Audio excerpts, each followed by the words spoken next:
সরকার বেশিদিন টিকতে পারবে না রাজপথে এবং বাংলাদেশের মানুষজন ঐক্যবদ্ধ হয়েছে একটাই দাবিতে। সেই দাবি হচ্ছে খুনি হাসিনা সরকারের পতনের দাবি। সেই দাবি হচ্ছে এই সরকার যেসব অন্যায় অত্যাচার করেছে, পিলখানা হত্যাকাণ্ড থেকে শুরু করে বাংলাদেশের সকল স্তরে দুর্নীতি করে দেশকে একটি রসাতলের দিকে নিয়ে গিয়েছে এবং দেশ নায়ক জনাব তারেক রহমানের নির্দেশে বাংলাদেশের মানুষজন ঐক্যবদ্ধভাবে এই সরকারের পতন করে ঘরে ফিরবে। এই কথা বলে আমি আমার কথা বলা শেষ করছি।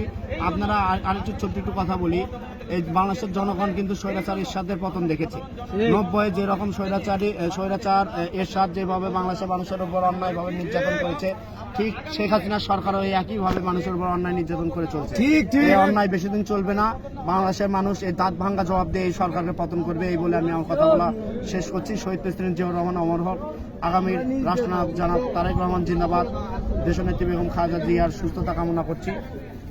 দফায় এক দাবি শেখ হাসিনার পদত্যাগ, খুনি হাসিনার পদত্যাগ, এক দফায় এক দাবি শেখ হাসিনা এখন যাবে অ্যাকশন ছাত্র দলের অ্যাকশন।